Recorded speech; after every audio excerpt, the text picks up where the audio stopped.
I was here, I think it's 4 years ago now, and I remember it was so beautiful to sing in Harpa. When we first participated in the Eurovision Song Contest, it was held in Björgvin. Do you remember that? Were you there? Yeah, in a way that was the start of my career, because right after that I recorded my first album. Nú hefur sungið með henni áður, ekki satt? Jú, ár 2012, þegar ég var 13 ára, þá sungum við saman duett, Pía Jesú.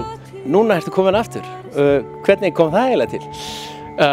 Það var svolítið skemmtilegt, það sem að pabbi minn hafði samband við Bergþór Pálsson, sem núna er kennari minn. Þeir bara helltu sér í þetta og bara, það hefur verið svona sæt og skemmtileg saga.